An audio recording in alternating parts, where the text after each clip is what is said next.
কেমন আছেন? এই তো মোটামুটি ভালো। আপা কেমন আছেন?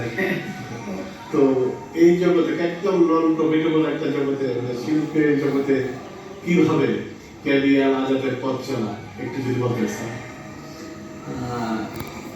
আসলে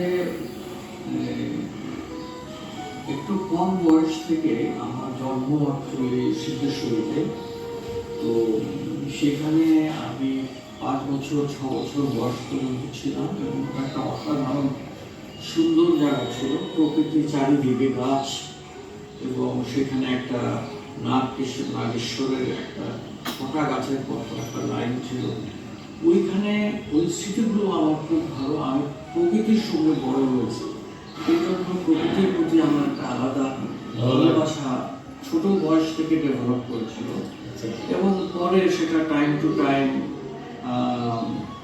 বিভিন্ন রমনা পার্ক, বলকা গার্ডেন থেকে শুরু করে বিভিন্ন জায়গায় যে এগুলোর সঙ্গে আরও সম্পৃক্ততা হয়েছে, আরও ভালো লাগাগুলো হয়েছে। আর একটা জিনিস হচ্ছে যে আমি বাগান করতাম।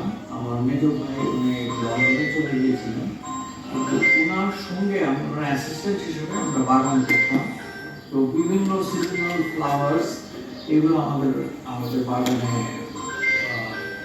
আমরা লাগাতাম এবং পরিচর্যা করতে।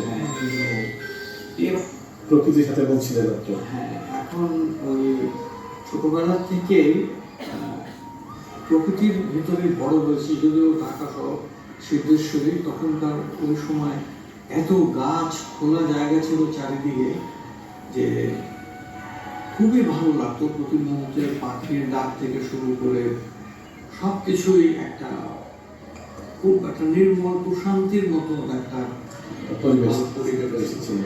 সেখানে আমি 5-6 বছর পর্যন্ত ওখানে ছিলাম। তারপরে তো যেখানে আসি মালিবাগে, সেখানেও খোলা জায়গা ছিল চারিদিকে। আমার পিছনে কোথাও চোখ আটকাতো না, মানে পুরোটাই খালি, বিভিন্ন জায়গায় গাছপালা পরিবেশিত অবস্থায় আমি বড় হয়েছি আর কি। লাগে না